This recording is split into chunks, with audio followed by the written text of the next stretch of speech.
নমস্কার বন্ধুরা, মিটমিরা চ্যানেলে আপনাদের সকলকে জানাই স্বাগতম। আশা করি আপনারা সকলে ভালো আছেন। তো আসুন, আজকে আপনাদের জন্য নিয়ে এসেছি নতুন একটি রেসিপি। সকলকে শীতের দুপুরের অনেক অনেক শুভেচ্ছা আর অভিনন্দন। খুব ঠান্ডা পড়েছে, তো নমস্কার সকলকে। আমি মীরা। আজকে আমি নিয়ে এসেছি আপনাদের সামনে আবারও একটা রুই মাছের স্পেশাল রেসিপি। তো আজকে রুই মাছটা একদম অন্যরকমভাবে করব। প্রতিদিনের একঘেয়েমি রুই মাছের ঝোল বলুন, কাতলা মাছের ঝোল বলুন, কারোরই কিন্তু খেতে ভালো লাগে না। তো মাঝে মাঝে যদি একটু ভিন্ন স্বাদের রান্নাটা হয় তাহলে কিন্তু খুবই ভালো হয়। তো আমি এখানে রুই মাছ নিয়ে নিয়েছি গাদা ও পেটি মিলিয়ে। গাদা আছে পাঁচ পিস আর পেটি আছে 3 পিস। তো মাছটাকে প্রথমে ম্যারিনেশন করব। দিয়ে দিচ্ছি নুন,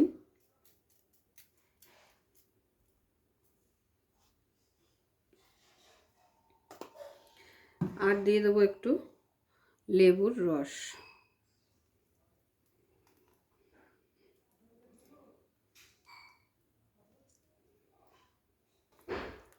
নুন আর লেবুর রসটা দিয়ে মাখিয়ে কিন্তু প্রায় 10 মিনিট রেখে দিতে হবে, যাতে মাছের ভেতরে লেবুর রসটা খুব ভালোভাবে ঢুকে যায়।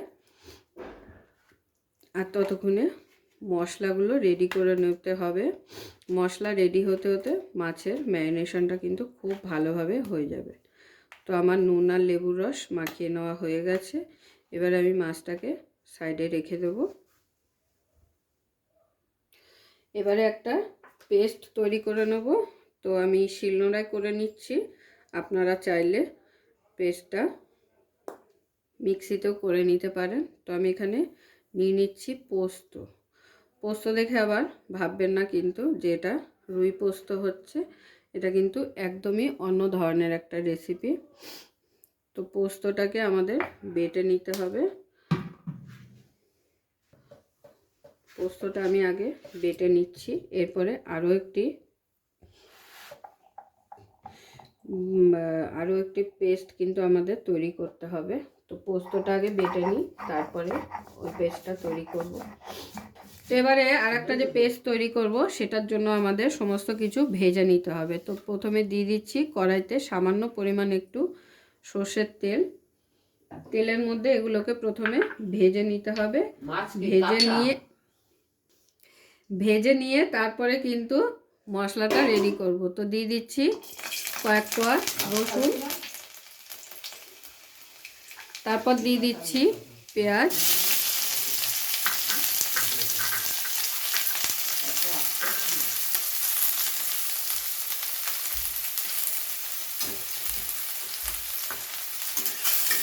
হালকা একটু নাড়াচাড়া করে কিন্তু ভেজে নিতে হবে, খুব বেশি ভাজা যাবে না।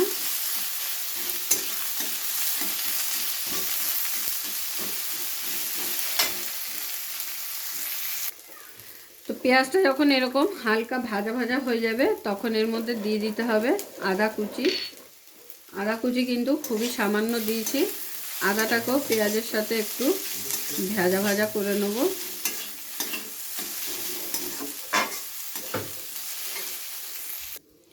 তো দেখুন আমাদের পেঁয়াজ ভাজা একদম রেডি।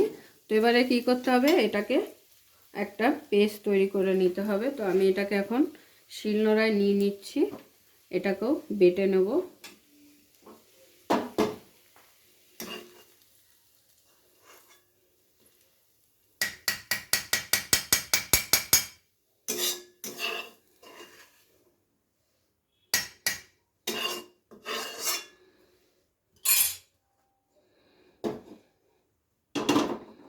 মশলাটা বাটতে বাটতে আমি মাছগুলোকেও ভেজে নেব। তো দিয়ে দিচ্ছি সর্ষের তেল মাছ ভাজার জন্য।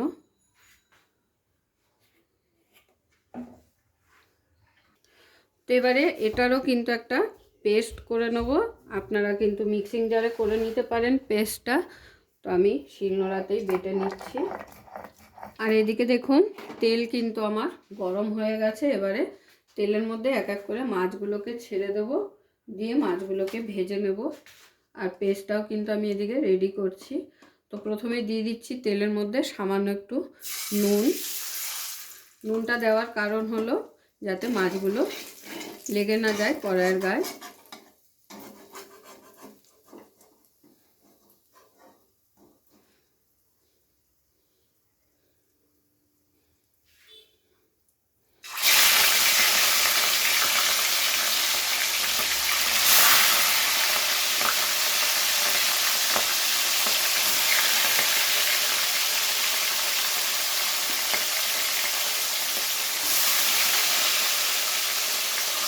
তো অর্ধেক অর্ধেক করে মাছগুলো ভেজে নেব, একবারে পুরোটা দিলাম না, হাফ হাফ করে ভাজবো।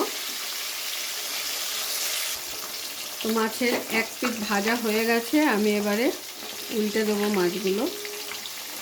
মাছটায় কিন্তু লেবু মাখানোতে মাছটা বেশ অনেকটাই নরম হয়ে যায়, আর অনেকক্ষণ যেহেতু রেখে দেওয়া হয় তো সেই জন্য কিন্তু মাছটা খুব নরম হয়ে যায়। তো খুব সাবধানে কিন্তু মাছটাকে উল্টাতে হবে।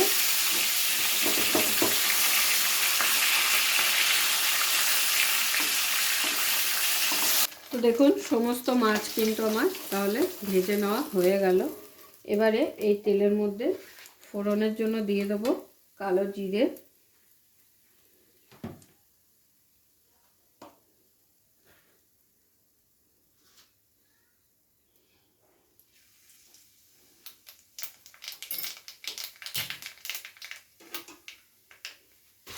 আর দিয়ে দিচ্ছি দুটো কাঁচা লঙ্কা।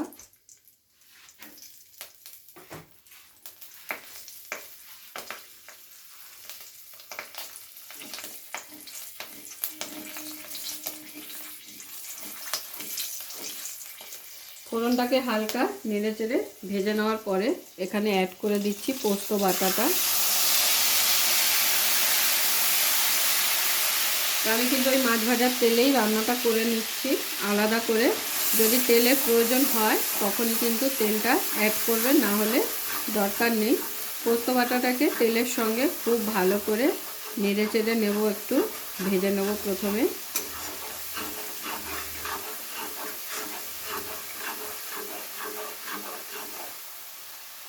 এরপর এখানে অ্যাড করে দেবো যে পেঁয়াজ, আদা আর রসুনটা ভেজে একটা পেস্ট তৈরি করেছিলাম সেটা।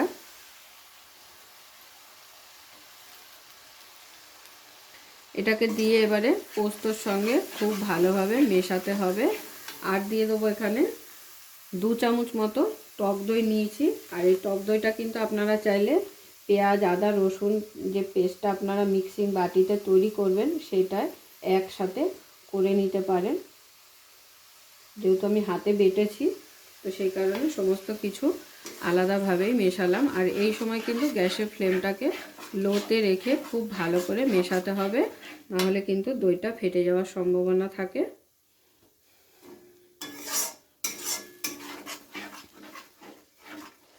ঝালটা আপনাদের পরিমাণ বুঝে, যে যেরকম ঝাল খেতে পছন্দ করেন সেই বুঝে ঝালটা ব্যবহার করবেন। আমি এখানে 1.5 চামচ মতো লঙ্কা বাটা দিয়ে দিলাম। এবারে খুব ভালো করে সমস্ত কিছুকে একসঙ্গে একটু কষিয়ে নেব। তেলের মধ্যে আগে থাকতে কিন্তু একটু নুন দিয়ে রেখেছিলাম, আবারও দিয়ে দিচ্ছি সামান্য পরিমাণ। যদি প্রয়োজন হয় তাহলে পরে কিন্তু দেওয়া যাবে। এবারে খুব ভালো করে মশলাটাকে আমাদের লো টু মিডিয়াম আঁচে কষিয়ে নিতে হবে। তো দেখুন আমি কিন্তু বেশ খানিকক্ষণ মশলাটাকে ভালো করে কষিয়ে নিয়েছি। মশলার গা থেকে কিন্তু তেল ছাড়তে শুরু করেছে। আর দেখতেই পেলেন আমি কিন্তু এখানে কোনো রকম হলুদের ব্যবহার করিনি, আর লঙ্কা গুঁড়োরও ব্যবহার করিনি কোনো রকম। এই মাছের ঝোলটা কিন্তু এরকমই একটু সাদা সাদা হয়। আর যারা আমার চ্যানেল এখনও পর্যন্ত সাবস্ক্রাইব করেননি তাদেরকে অনুরোধ করব যে অবশ্যই একটা লাইক, কমেন্ট, শেয়ার করে দেবেন। আর সাবস্ক্রাইব করতে ভুলবেন না। আর পাশে থাকা বেল আইকনটি প্রেস করে নেবেন যাতে আমার সমস্ত ভিডিওর আপডেট প্রথমে আপনাদের কাছে পৌঁছে যায়। তো এবারে আমি এর মধ্যে দিয়ে দিচ্ছি সামান্য পরিমাণ একটু জল। আমার মশলা কিন্তু খুব ভালোভাবে কষে গেছে। এই যে মশলার গা থেকে দেখুন সাইড থেকে কিন্তু তেল ছেড়ে গেছে।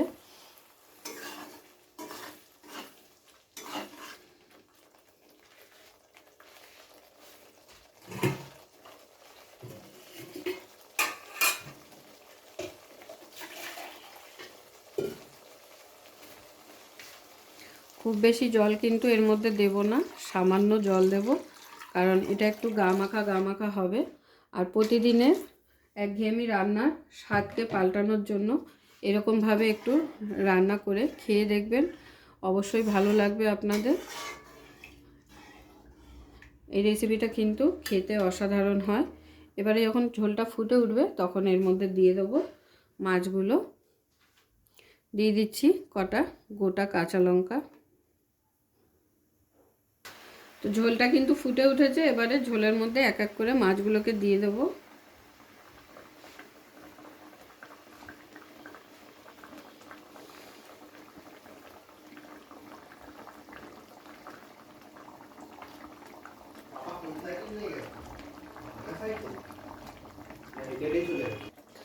তো দেখুন আমাদের রুই মাছের মখমলি রেসিপির ঝোল কিন্তু একদম রেডি। তো আমি কিন্তু এবার এটাকে নামিয়ে ফেলবো, আর টানাবো না, তাহলে কিন্তু একদমই ঝোল থাকবে না। হালকা একটু এরকম গ্রেভিটা যখন ঘন হয়ে যাবে তখন কিন্তু বুঝতে হবে যে আপনাদের রেসিপিটা রেডি হয়ে গেছে। এবারে এটাকে আমি নামিয়ে গরম গরম প্লেটে সার্ভ করে নেব। আর নামানোর আগে দিয়ে দিচ্ছি সামান্য একটু মিষ্টি, যেহেতু এখানে টক দই পড়েছে তাই স্বাদটাকে ব্যালেন্স করার জন্য সামান্য পরিমাণ একটু মিষ্টিটা দিয়ে দিলাম। আপনারা চাইলে মশলাটা কষানোর সময়ও দিয়ে দিতে পারেন। হালকা একটু নেড়ে চেড়ে এবারে নামিয়ে ফেলবো। আর মাছগুলো কিন্তু খুব সাবধানে নাড়াচাড়া করতে হবে, যেহেতু লেবুর রস মাখিয়ে রাখা হয়েছিল, তো মাছ খুব নরম হয়ে যায়। এবারে আমি নামিয়ে নিচ্ছি। পুরো ভিডিওটা দেখার জন্য সকলকে অসংখ্য ধন্যবাদ। এরকম আরও নিত্য নতুন ভিডিও দেখার জন্য চ্যানেলটি অবশ্যই সাবস্ক্রাইব করে নেবেন, আর পাশে থাকা বেল আইকনটি প্রেস করে নেবেন নতুন রেসিপির আপডেট পাওয়ার জন্য। তো সবাই ভালো থাকবেন, সুস্থ থাকবেন। আবারও দেখা হচ্ছে আপনাদের সাথে নতুন একটি রেসিপি নিয়ে।